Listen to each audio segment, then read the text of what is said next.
He wasn't taken by force. He was taken by trust. Two men didn't rush the kidnapping. They rehearsed it in public, with candy on a quiet rich street.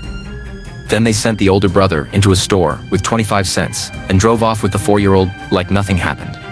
What followed wasn't a search, it was psychological control. Letters, threats, deadlines. They found the kidnappers. They proved the crime, but the child never came home. And the last man who knew where he was died in the rain. In the summer of 1874, Germantown seemed insulated from fear. The neighborhood was calm, and the homes reflected permanence and respectability. Christian Ross's home, a large stone mansion, was a symbol of security for his family. Nothing suggested it would become the center of a national nightmare. Christian Ross appeared successful and stable, though his private finances were strained. To neighbors, he was a father who had provided well, and his children lived in a world where strangers weren't immediately suspect. Among his children was Charley Ross, 4 years old, easy to approach and quick to trust. His older brother, Walter, was his constant companion. They played freely in the neighborhood. In late June, two men appeared in a horse-drawn buggy. Their visits were unremarkable. They offered candy to the children, a gesture that seemed harmless and neighborly. The men returned daily, repeating the same pattern of offering candy. They allowed familiarity to build naturally, never forcing interaction and avoiding scrutiny. By late June, the groundwork for abduction had been laid. The children recognized the buggy and the men. The approaching holiday created an opportunity to exploit. Fireworks became the focal point. The men waited until children's desire for firecrackers was natural and used it to justify the boys' movement away from home. On July 1, Charley asked for a ride, candy, and fireworks. His request, not the men's, eliminated suspicion. He climbed into the buggy willingly. The men redirected Charley when he noticed the absence of a store stop. They continued toward an unfamiliar area, and Walter was sent to purchase firecrackers. When Walter entered the store, the men moved away, taking Charley with them. There was no urgency, and the act was quiet. Walter returned to find the buggy gone. His confusion escalated, and his distress attracted attention. He was taken back to the Ross home, but the opportunity for immediate pursuit was lost. Witnesses couldn't track the buggy's movements. The horse and vehicle disappeared, as did Charley. At first, the idea of a deliberate abduction was difficult to accept. Speculation ranged from family conflict to external groups taking Charley. 2 days later, the first letter arrived, confirming the kidnapping. The child was alive and held for ransom. The letter demanded payment and warned against involving authorities. The letter's crude language showed the kidnappers believed they were in control. They presented Charley as leverage, and the demand for money was framed as inevitability. The response to the letter was swift. Authorities launched a wide search, but no trace of Charley was found. The search revealed stolen property, but nothing connected to the kidnapping. Parents across the country reacted by restricting their children's movements. The kidnapping became a national concern. On July 6, a second letter arrived, with a ransom demand of $20,000 and instructions for communication through coded newspaper ads. Ross complied, placing the advertisement. Communication continued, each letter reinforcing the kidnappers' control. No proof of life was provided, and Ross struggled with his responses. The kidnappers continued to dictate terms, increasing their control. Ross followed the kidnappers' instructions, even preparing the valise with money. However, he sent a letter instead of money, stating he would not pay until he saw Charley. When the kidnappers believed they were betrayed, they resumed threatening letters, and Ross continued to weigh his decisions carefully. Behind the scenes, William Mosher and Joseph Douglas emerged as suspects. They were known criminals with experience in evasion and deception. Evidence linked them to the kidnapping, including a missing stable and the disappearance of the horse and wagon. By November, negotiations failed, and Ross sent relatives to New York with the ransom money. They waited in vain. The kidnappers disappeared. In December, violence intervened. During a burglary in Bay Ridge, Joseph Douglas was mortally wounded and confessed to the kidnapping, identifying Mosher as his accomplice. Mosher was already dead, and although the bodies were identified, Charley remained missing. Despite new laws and rewards, no one came forward, and Charley Ross was never found. The first child kidnapped for ransom in American history vanished without a trace, leaving behind a devastated family and a nation grappling with an unimaginable crime. By the early 1870s, Germantown was a peaceful, prosperous suburb of Philadelphia, where tradition and stability defined the community. Its streets were lined with well-established homes, and families believed their safety was assured by their location and routine. Christian K. Ross embodied this stability. Living in a large stone mansion on East Washington Lane, he was regarded as a man of standing, a father providing well for his family. Though his private finances were strained, his family was integrated into the social fabric of Germantown, Christian's children, including 4-year-old Charley, were free to play outdoors, trusting in the security of their environment. Charley, with his distinctive flaxen curls and engaging nature, was especially approachable. His older brother Walter was his constant companion.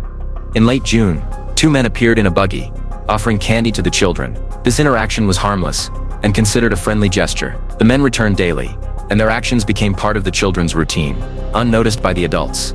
By late June, the groundwork for the abduction had been laid. The men knew when the children were likely to be outside, and when supervision was lax. The approaching holiday provided an opportunity to move the children away from home. On July 1, Charley asked for a ride and candy. This request, made by the child, not the men, seemed natural and harmless. The boys climbed into the buggy, without hesitation, and the men continued the ride at a steady pace. When Charley noticed the absence of a store stop, the men reassured him with a promise of more candy elsewhere, maintaining his confidence and justifying continued movement. At Palmer and Richmond Streets, Walter was sent to purchase firecrackers. The men didn't force him to leave the buggy, but provided money for the errand. Walter's departure was voluntary. Once Walter entered the store, the men smoothly drove away with Charley. There was no urgency or visible alarm. The act was quiet and unnoticed. When Walter returned and found the buggy gone, confusion turned to distress. His reaction drew attention, and Henry Peacock returned him to the Ross home. By the time Christian Ross learned of the abduction, the trail had grown cold. Witnesses could provide no useful details, and the kidnappers had vanished into the busy network of roads and stables around Philadelphia. At first, there was disbelief. The idea of such an event happening in their neighborhood was hard to accept. It wasn't until the first letter arrived that uncertainty gave way to dread. The quiet street and the trust that defined it were not protections but vulnerabilities. The environment that allowed children to play freely also allowed the kidnappers to move unnoticed. The disappearance of Charley Ross marked the end of Germantown's innocence. What started as a normal day became the beginning of a case that would reshape how Americans understood danger and safety. The men didn't arrive suddenly. Their presence unfolded gradually, blending into the daily rhythm of Germantown. Horse-drawn vehicles were common, and a buggy near a residential street wasn't remarkable. The men relied on this normalcy, knowing that familiarity would form through repetition. Their first appearance was brief and unremarkable. They offered candy, which was accepted without suspicion. Adults didn't intervene because there was no reason to. Offering sweets was seen as neighborly, not manipulative. What mattered was that the men returned. Each visit reinforced recognition. The children began to associate the buggy with routine, and the men avoided drawing attention, behaving like familiar figures passing through. Their clothing and demeanor didn't suggest outsiders. They didn't linger, watch the house, or speak with adults. Their behavior remained consistent, interacting only with the children, and leaving when they weren't visible. Children noticed patterns before they recognized danger. The repeated encounters created a sense of normalcy.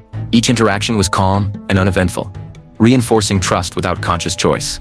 The men observed the children, learning when they were likely to be outside, and how casual the supervision was. This information allowed the men to plan carefully, without improvisation. There was no sign that the Ross family or neighbors noticed anything unusual. The men did not escalate their behavior. They allowed time to pass and built familiarity gradually. By late June, the conditions for abduction were in place. The children recognized the buggy, and the location provided opportunity. The approaching holiday gave the kidnappers a reason to move the children away from home. Fireworks became central to the plan. Independence Day created a shared desire for firecrackers. The men didn't introduce this. They waited until it was a natural desire to exploit. On July 1, everything aligned. Charley initiated the interaction by asking for a ride and candy, which seemed voluntary. The request came from him, not the kidnappers, eliminating suspicion.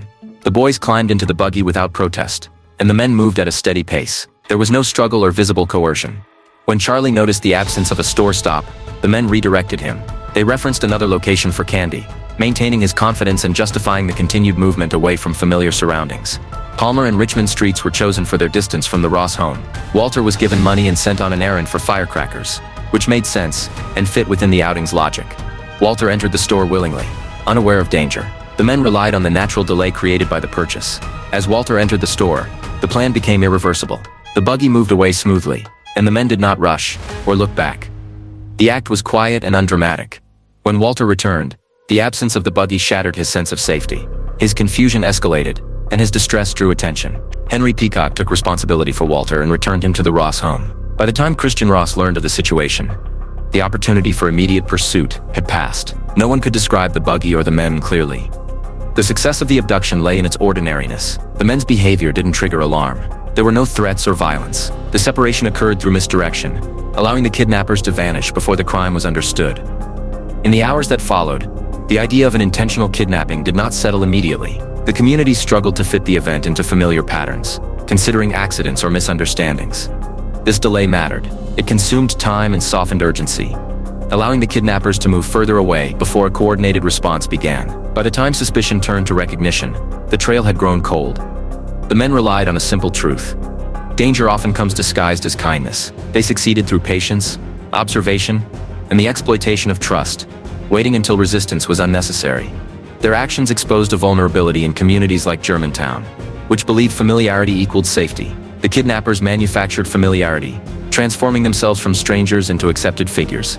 The abduction of Charley Ross was a crime of preparation. Every interaction served a purpose. The men executed their plan based on social norms, not violence. This realization would come later. In the immediate aftermath, the community was left with fragments: a buggy, 2 men, candy, a missing child. The simplicity of the act made it harder to comprehend. What began as casual encounters culminated in a disappearance that defied immediate explanation. The men entered Germantown unnoticed, and left with Charley, whose fate would remain uncertain. The street where the boys once played freely would never feel the same.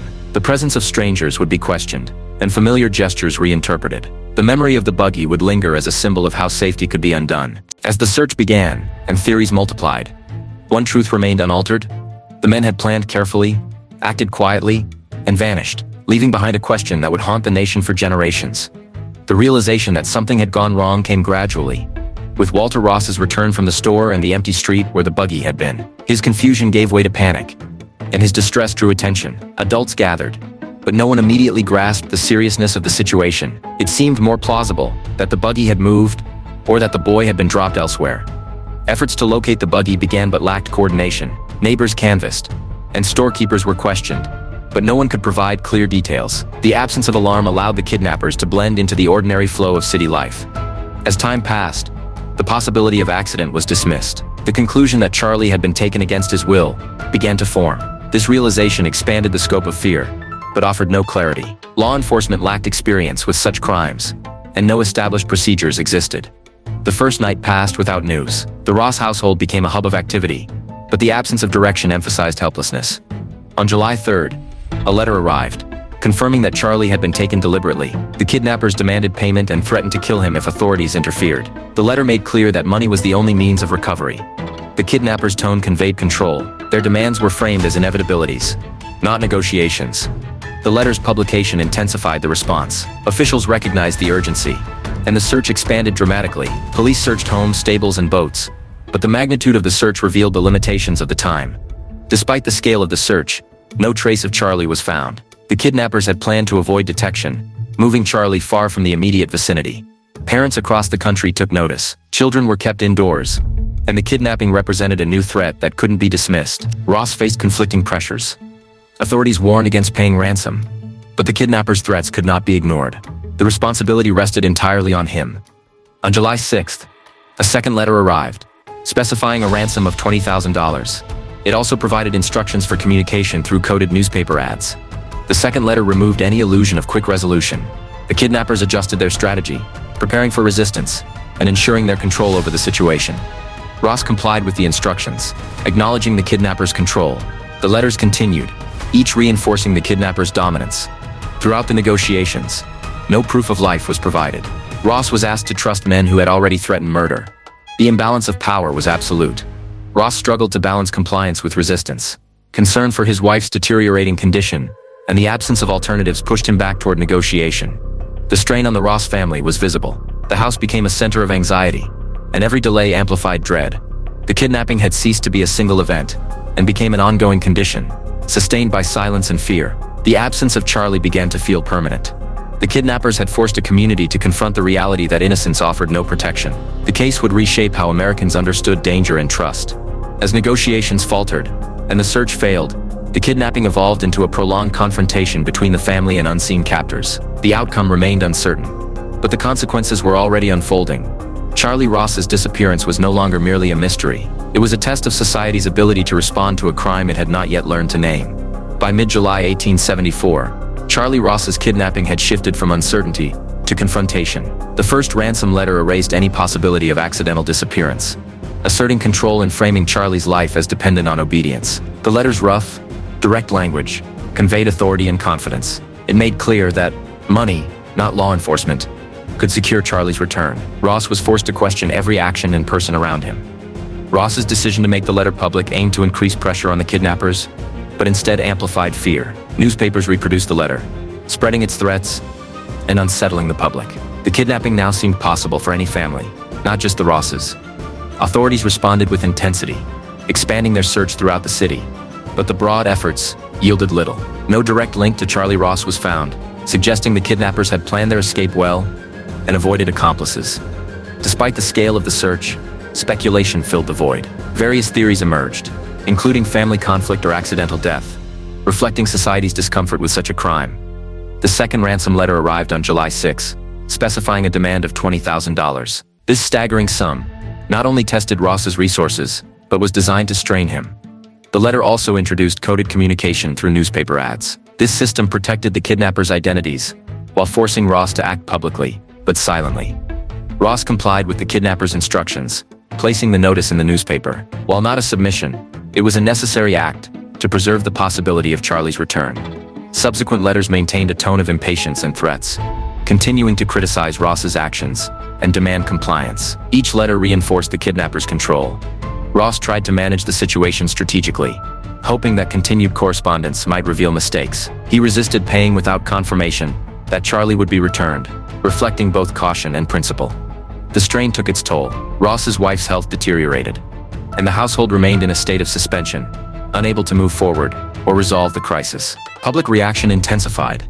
As negotiations stalled, the kidnappers' confidence angered the public. While the authorities' perceived impotence fueled frustration, the Ross family's suffering became a symbol of vulnerability. The first ransom letter transformed the case into a confrontation. The second solidified the kidnappers' control. They dictated terms and timing, while the Ross family responded under constraint. As the case entered a prolonged negotiation phase, the absence of progress intensified the urgency. Each day without Charlie deepened the sense that time was becoming the enemy. The kidnappers were methodical, anticipating resistance and adjusting their tactics accordingly. Their confidence suggested familiarity with evasion, shifting the perception of the crime from opportunistic to calculated. The first ransom letter exposed a gap in society's defenses, revealing how fear could be weaponized through words.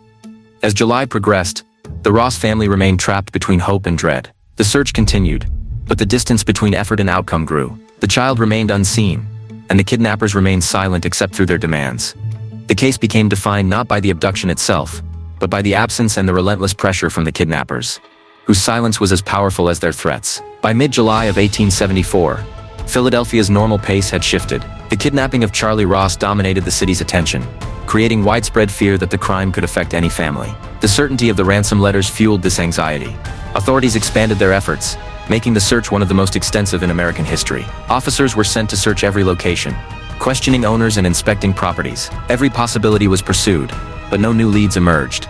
The intense search reflected both determination and anxiety. Public outrage demanded swift action, and every delay intensified scrutiny of law enforcement's effectiveness. The search became as much about proving competence as recovering the child. Rivers and waterways were a particular focus. Boats and cargo holds were searched, disrupting commerce, but no trace of Charlie was found. The absence of evidence suggested the kidnappers had anticipated these measures, or chosen alternate routes.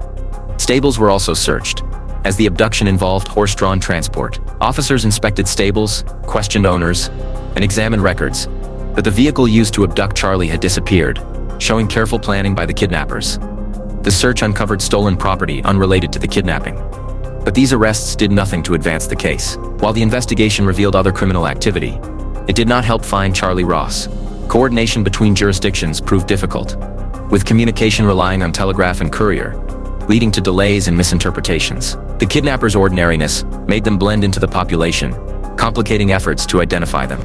Public response intensified, as newspapers reported daily updates, often repeating the same information. Editorials demanded results, and citizens speculated on suspects and methods. Fear and uncertainty fueled the public's imagination. Parents altered their behavior. Children were confined to homes or closely supervised, and trust in public spaces eroded. The kidnapping shifted childhood independence into a daily necessity for vigilance.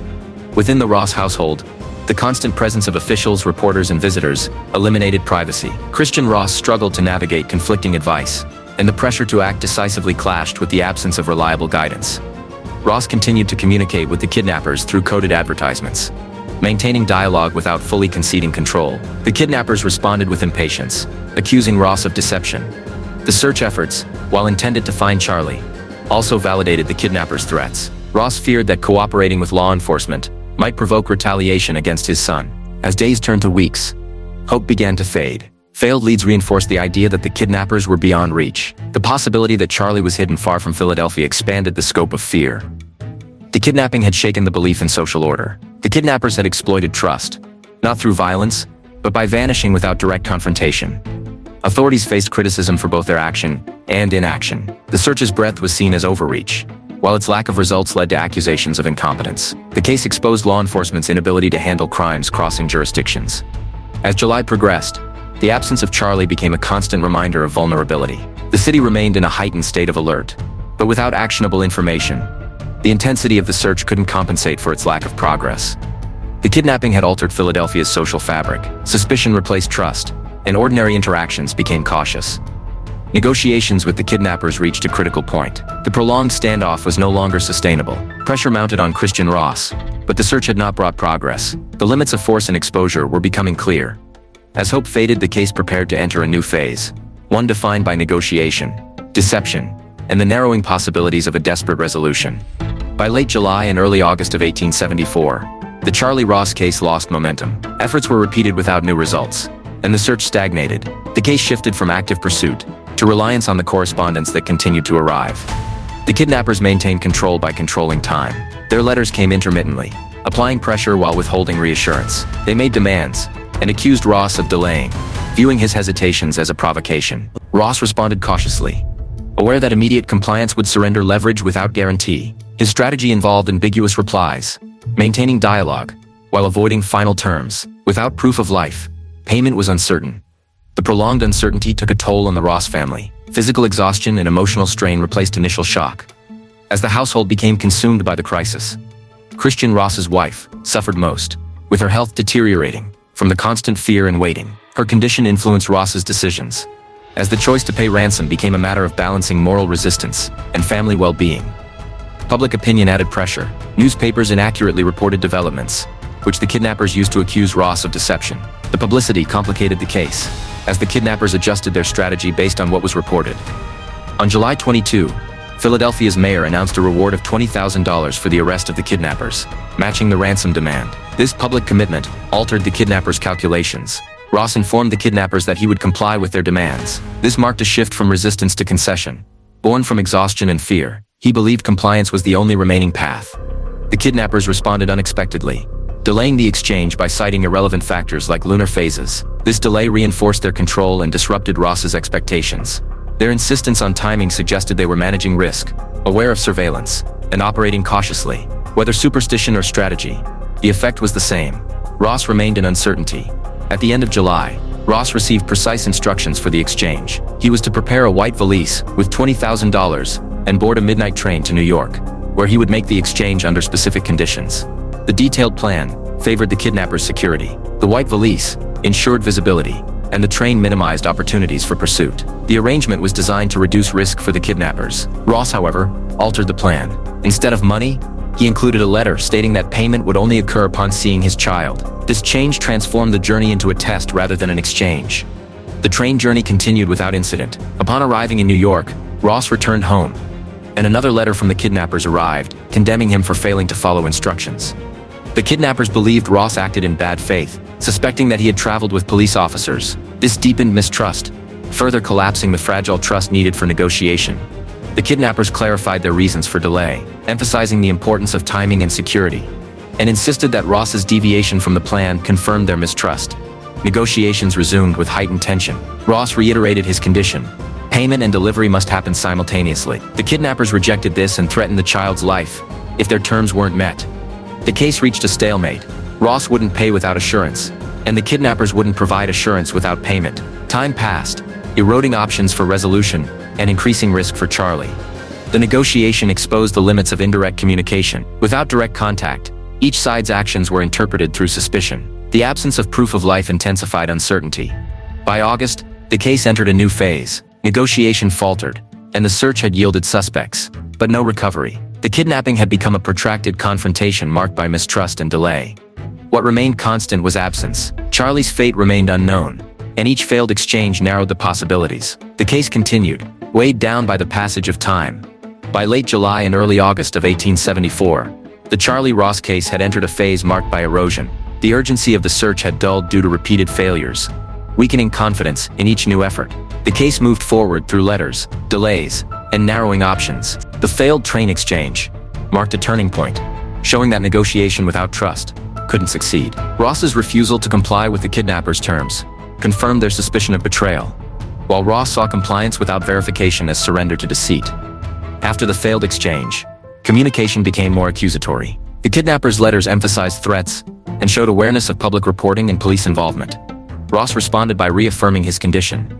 Payment would only occur with Charley's return. The correspondence became repetitive, reinforcing mistrust and reducing the chances of resolution. The scope of the case expanded as letters from different cities suggested the kidnappers were on the move, complicating efforts to trace them and causing jurisdictional delays. On August 2, George Walling of New York City Police contacted Philadelphia authorities, claiming to have an informant who could identify the kidnappers by their handwriting. This shifted the focus back to investigation. The informant identified the handwriting as William Mosher's, linking the ransom letters to a known individual. This transformed suspicion into direction. The informant also revealed that Mosher and Joseph Douglas had attempted a similar kidnapping earlier, suggesting the crime was part of a broader pattern, not an isolated event.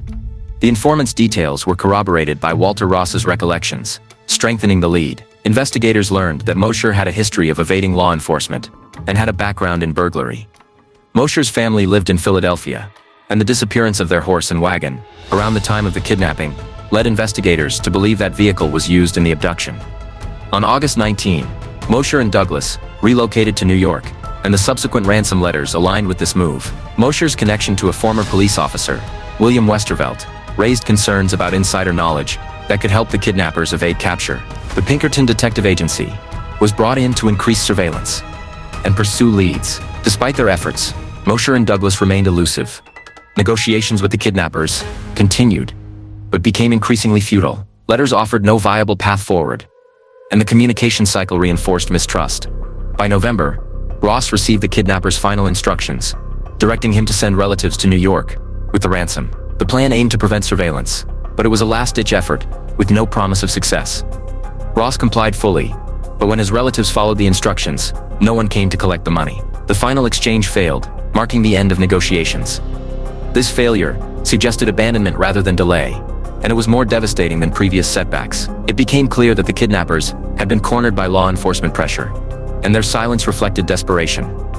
With negotiation finished, the case now depended entirely on apprehension. The pursuit of Mosher and Douglas remained the only path to resolution.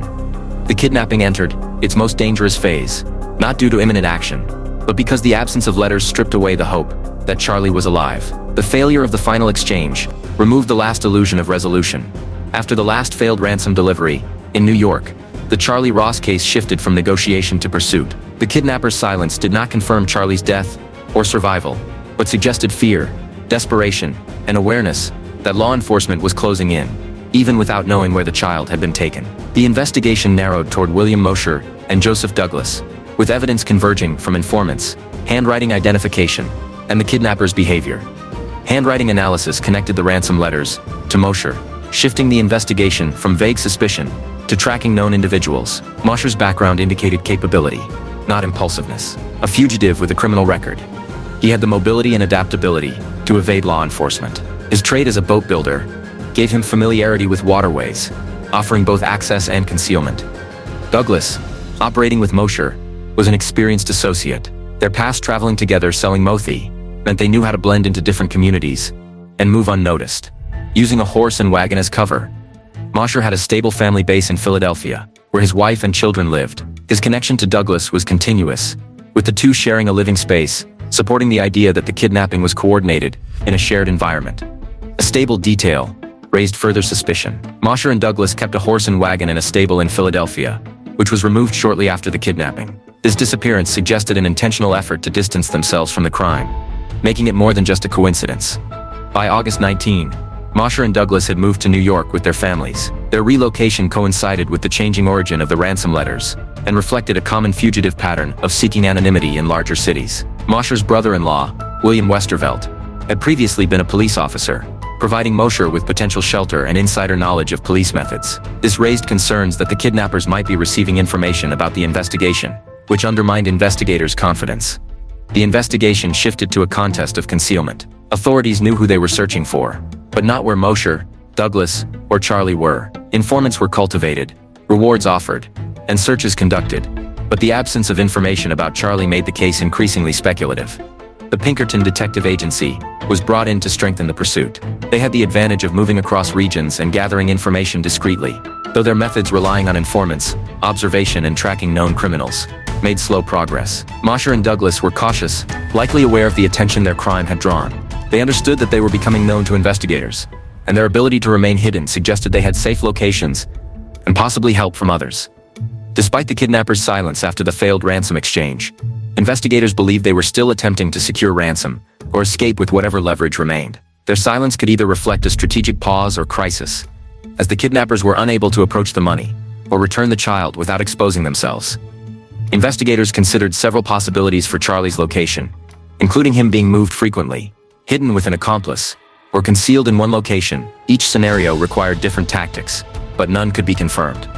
The investigation faced limitations: no fingerprints, no centralized databases, and reliance on memory, witness descriptions, and informant testimony, all of which carried uncertainty. Even handwriting analysis was based on personal recognition rather than scientific methods.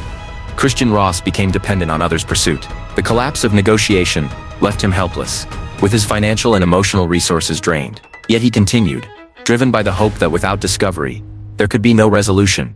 Public attention remained intense, with newspapers fueling coverage, rumors and leads. This publicity kept the case alive, but also complicated the investigation, as every report risked alerting the kidnappers.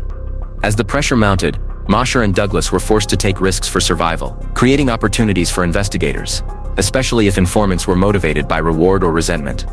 Their criminal history suggested that if the kidnapping scheme failed, they would revert to theft. Burglary would increase their chances of confrontation with law enforcement, creating more exposure points for investigators. The longer the men went without ransom, the more desperate their situation became. Without resources or accomplices, they could make errors that would lead to detection. By late autumn, the investigation shifted from pursuit to expectation. Officials believed confrontation was inevitable, though not because they had found the child, just because criminals like Mosher and Douglas couldn't remain hidden forever. This inevitability didn't guarantee recovery, only confrontation. By December, the conditions keeping Mosher and Douglas in hiding were becoming harder to maintain. The pressure increased, and with it came a dangerous urgency that could lead to violence.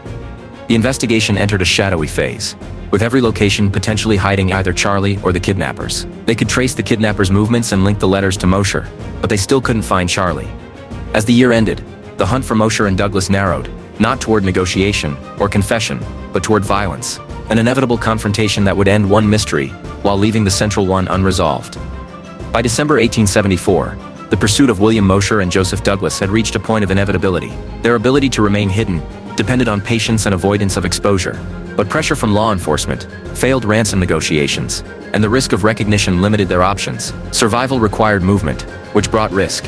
Bay Ridge, located along the eastern edge of the Upper Bay, was a quiet area popular with wealthy families. Many of the homes were unoccupied during the winter, offering both opportunity and danger for burglars. The area's isolation made it a target, but defenses were in place to deter intrusion. Among these homes was that of Judge Van Brunt, whose burglar alarm system was connected to his brother I.H. Van Brunt's house. On the night of December 14, 1874, the alarm was activated under unexpected conditions. At 2 a.m., the alarm rang violently, breaking the night's stillness. The initial thought was a malfunction, but the intensity of the ringing suggested an intrusion. The stormy conditions could have triggered the alarm, but the ringing pointed to something more. I.H. Van Brunt sent his son Albert to investigate. Albert saw light inside the vacant house, confirming the alarm's legitimacy. He quickly returned to alert his father. The family mobilized quickly. I.H. armed himself, and two hired men, William Scott and Herman Frank, were also armed. They decided to confront the intruders, rather than wait for the police. The men positioned themselves at the house, 2 at the front, and 2 at the rear. The rain reduced visibility, but they waited. Nearly an hour passed, and the burglars remained unaware of the ambush. Eventually, 2 burglars emerged from the cellar, and attempted to leave quietly. Their cautious movements indicated experience. The Van Brunts were prepared, and the burglars were caught off guard. When the burglars stepped into view, IH called for them to stop. Gunfire erupted immediately. 2 shots from the burglars missed. Van Brunt returned fire with a shotgun, striking one man with devastating force. The wounded burglar collapsed, crying out. The second burglar fled toward the front of the house, encountering Albert. A brief exchange of gunfire followed, resulting in the second burglar's fatal wound. At the rear of the house, the wounded man continued to fire despite his injuries, drawing attention from neighbors. The violence was not planned by the burglars, but born of desperation and miscalculation. The wounded man recognized his fate. He had been critically injured by shotgun fire and lay exposed in the rain. He acknowledged his survival was impossible and identified himself as Joseph Douglas. He confirmed their role in the Charley Ross kidnapping and stated that Mosher alone knew the child's location. Douglas claimed law enforcement was closing in on them and that the child would be returned soon. Whether this was knowledge or hope could not be determined. He died shortly after making his claims. Douglas requested to remain where he lay despite his injuries. An umbrella was held over him as he faded in and out of consciousness, finally dying after an hour. The deaths of Mosher and Douglas marked the end of the pursuit. But the central question remained. Charley Ross was still missing, and no location had been revealed. The confession did not provide a path to resolution. Walter Ross identified the bodies, confirming Mosher and Douglas as the kidnappers. His identification aligned with witness accounts, sealing the conclusion that these were the men responsible for Charley's disappearance. Their deaths closed one investigation, but left another unresolved. If Mosher had been the sole keeper of Charley's location, that knowledge died with him. Douglas's claim that the child would be returned remained unfulfilled. The shootout at Bay Ridge ended the lives of 2 criminals, but did not end the kidnapping. It replaced pursuit with uncertainty, shifting hope to others who might still hold Charley. The case entered its final phase not with resolution, but with a deeper absence. The deaths of Mosher and Douglas removed the visible antagonists, but left the question unanswered. A family faced the possibility that the truth might never be known. The deaths of William Mosher and Joseph Douglas should have ended the case. In most crimes, suspect elimination provides closure. In Charley Ross's kidnapping, it did the opposite. Their deaths confirmed the kidnapper's identity, but not Charley's fate. Douglas's confession confirmed guilt, but didn't reveal the child's whereabouts. Authorities confirmed the identities of Mosher and Douglas swiftly, assisted by physical markers. Walter Ross recognized the men as the ones connected to the buggy and candy. Other witnesses corroborated his identification. With no doubt left, the kidnappers were confirmed dead. For Christian Ross, this outcome didn't bring relief. It brought despair. If Mosher alone knew where Charley was, his death meant no chance of recovery. Months of hope were extinguished, leaving Ross with no way to find his son. Public reaction was hopeful at first. People believed Charley would be returned, now that the kidnapper's power was broken.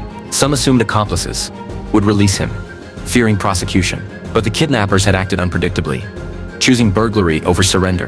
Their desperation, not rationality, guided them. Christian Ross made a public offer to those holding Charley. He promised no prosecution and a reward of $5,000 for the child's return. This was an attempt to remove fear and facilitate Charley's return. Meanwhile, Pennsylvania passed a kidnapping law on February 25, 1875, offering legal immunity to anyone who returned a kidnapped child before March 25, 1875. This extraordinary measure acknowledged that legal consequences could hinder recovery. Despite the offer, no one came forward. The deadline passed without result, suggesting either no accomplices or that those involved feared exposure more than rewards. It also raised the possibility that Charley could no longer be returned. Christian Ross struggled to accept this. He clung to hope, especially after William Westervelt, Mosher's brother-in-law, claimed Douglas said Mosher was planning an exchange. This suggested Charley might have been alive late in the case and still hidden. However, Chief George Walling suspected Westervelt of aiding the kidnappers, which complicated the situation. If Westervelt had been involved, he might have known Charley's location and helped keep him hidden. After Mosher and Douglas's deaths, the possibility of a broader conspiracy remained. Ransom letters and exchange instructions suggested planning beyond 2 men. The use of messengers indicated a network, rather than just 2 criminals. But no definitive evidence emerged to prove that others controlled Charley after the kidnappers died. Investigators found no physical trace. The case entered a phase marked by desperation. Christian Ross received countless tips about sightings of children resembling Charley in cities and rural areas. Each report revived hope, but most were false, mistaken, or malicious. Charley's appearance wasn't distinctive enough to prevent confusion. As time passed, the longer Charley remained missing, the harder recovery became. If alive and concealed, he would grow less recognizable. His ability to assert his identity depended on opportunity and courage. The ransom letter suggested Charley begged to be taken home, implying constant control or deep isolation by his captors. The Ross family's pain deepened. While they knew the perpetrators' identities, they remained powerless to bring Charley back. Certainty about the kidnappers' actions brought a new cruelty. The fear that the truth would remain forever buried. Public attention remained high, as the case became America's first major ransom kidnapping, shaping public understanding of child safety. Parents began teaching children not to accept sweets from strangers, and communities treated unfamiliar approaches with suspicion. Charley Ross was never recovered. No confirmed evidence placed him alive after his disappearance, and no remains were found to explain his fate. The case remained unresolved, suspended between possibilities. Christian Ross continued to believe his son might be alive. His focus shifted to recognition, as identity itself would be the greatest barrier to Charley's return. Ross resisted surrender, despite the passing time. The case closed without closure. The kidnappers died. Laws changed, rewards offered, and immunity granted. But none of it brought Charley back. The record remained complete in some ways, but empty in the one that mattered most. The final fact was simple and heavy. Charley Ross vanished on July 1, 1874, and he never returned. The case didn't end with the deaths of William Mosher and Joseph Douglas in December 1874. They were identified, linked to ransom letters, and confirmed as the kidnappers of Charley Ross. Douglas confessed to the kidnapping, but the case remained unresolved. The key question was not who did it, but what happened to Charley Ross. Christian Ross and his wife remained in a state of loss. Their offers of reward and immunity were not for publicity, but to find someone with control of Charley. Ross believed the conspiracy leaders were dead and no longer wanted prosecution. He offered incentives for safety and profit, but no one came forward. The silence suggested that either no one could return Charley, or it was too dangerous to do so. The possibility that Charley had died soon after the kidnapping couldn't be ruled out. The kidnappers were under pressure, and maintaining control of a young child would have been difficult. Illness, injury, and public risk were constant threats. However, without proof of death, the case remained unresolved. Alternatively, Charley could have survived and been concealed, losing his identity. Survival implied long-term captivity, with no chance of reunion unless someone acted. The case attracted worldwide attention, but no one recognized the child, and no proof surfaced. Christian Ross held on to the hope that Charley survived. Without proof of death, he couldn't accept closure. His belief was supported by claims from people connected to the kidnappers, but suspicions about their reliability added uncertainty. The truth remained elusive. As the case spread, false sightings of children resembling Charley Ross were reported. Families who had never been involved began to see him in their communities. These reports reflected public anxiety and the ongoing search for the missing boy. Each report exhausted Christian Ross. He couldn't ignore a single lead even though most were disproven. This cycle drained his emotional and financial resources, as the search continued based on uncertainty and changing circumstances. As time passed, imposters claiming to be Charley Ross appeared. These claims were hard to verify, as a child taken at 4 would return as an adolescent or adult with a different life. Publicity allowed imitators to plausibly make such claims. For the Ross family, each claim held the possibility of reunion or deeper exploitation. Authorities and family members grew skeptical, but the emotional toll of false claims remained. The case became an open wound. The kidnapping reshaped public culture. Parents taught children not to accept candy from strangers, a caution that became part of American childhood instruction. Parents became more protective, and unfamiliar approaches became suspicious.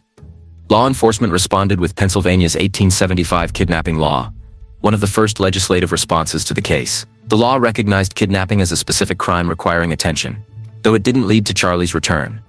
The case linked wealth with vulnerability, suggesting that financial status attracted criminals. Kidnappers could use families' attachments as leverage, maintaining fear with minimal visibility. This pattern would reappear in future crimes. For Christian Ross, the cultural legacy didn't matter. The absence of his son defined his life. His family couldn't escape the constant reminder of Charley's disappearance. The case never had a confirmed resolution. Charley was never returned, and the true outcome of his fate remains uncertain, with competing possibilities left unresolved. The case is remembered not for its resolution, but for its ongoing mystery. Charley Ross was taken, and the nation watched as a family lived with uncertainty. The boy never came back. Like, share, and subscribe to stay with the mystery crime for new cases.